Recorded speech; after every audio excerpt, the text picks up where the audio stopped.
Hello மக்களே, எல்லோருக்கும் வணக்கம்.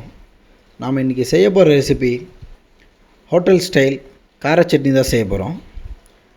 வாங்க இந்த கார சட்னி எப்படி செய்கிறதுன்னு இந்த வீடியோவில் நம்ம பார்க்கலாம். இந்த கார சட்னி செய்ய தேவையான இன்க்ரீடியன்ட்ஸ் பார்க்கலாம்.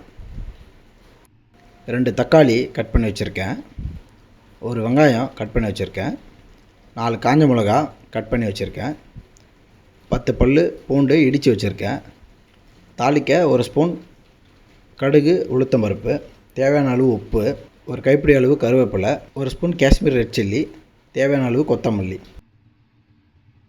அடுப்பு பற்ற வச்சுக்கலாம், கடாயை வச்சுக்கலாம், 2 ஸ்பூன் எண்ணெய் ஊற்றிக்கலாம். எண்ணெய் நல்லா காஞ்சிருச்சு. நம்ம கட் பண்ணி வச்ச வெங்காயத்தை போட்டுக்கலாம். வெங்காயத்தை நல்லா பொன்னிறமாக வதக்கிக்கலாம். நல்லா கண்ணாடி பதம் வதக்கினா போதும். காஞ்ச மிளகாவை போட்டுக்கலாம், அதையும் நல்லா வதக்கிக்கலாம்.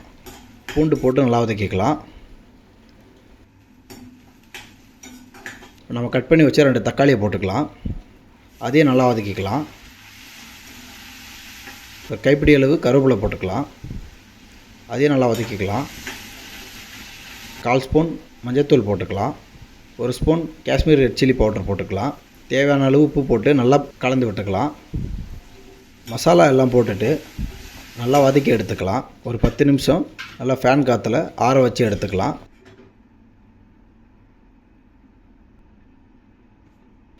இப்போ ஒரு மிக்ஸி ஜார் எடுத்து அதில் இதை போட்டு நல்லா அரைச்சி எடுத்துக்கலாம். கொஞ்சம் தண்ணி ஊற்றி நல்லா அரைச்சி எடுத்துக்கலாம்.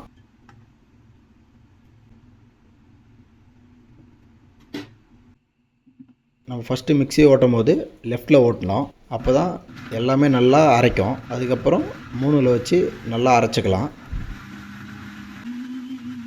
தக்காளி வெங்காயத்தை வதக்கி வச்சதை அரைச்சி எடுத்தாச்சு. இப்போ நம்ம இதை தாளிச்சிக்கலாம்.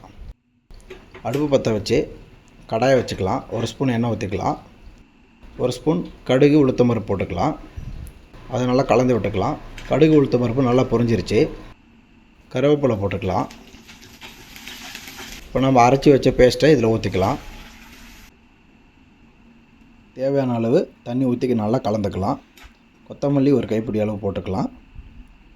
உப்பு செக் பண்ணிட்டு தேவையான அளவு உப்பு போட்டுக்கலாம். நல்லா கலந்து விட்டுக்கலாம். சுவையான ஹோட்டல் ஸ்டைல் கார சட்னி தயார். வாங்க நாம் இதை சாப்பிட்டு பார்க்கலாம். அட்டகாசமான கார சட்னி தயாராகிடுச்சு. இந்த கார சட்னியை இட்லி, தோசை, பொங்கலுக்கு வச்சு சாப்பிட்டு பார்க்கலாம். நல்லா சுவையாக இருக்கும். நல்லா சாப்பிடுங்க, நல்லதையும் சாப்பிடுங்க, லைஃப்பை என்ஜாய் பண்ணுங்கள். என்னோடய வீடியோ உங்களுக்கு பிடிச்சிருந்தா என்னோடய சேனலை சப்ஸ்கிரைப் பண்ணுங்கள், லைக் பண்ணுங்கள், ஷேர் பண்ணுங்கள் அண்ட் கமெண்ட் பண்ணுங்கள். மறக்காமல் நோட்டிஃபிகேஷன் பெல் பட்டனை கிளிக் பண்ணுங்கள். அப்போ தான் என்னோடய வீடியோ உங்களுக்கு உடனே வரும். தேங்க்யூ ஃபார் வாட்சிங்.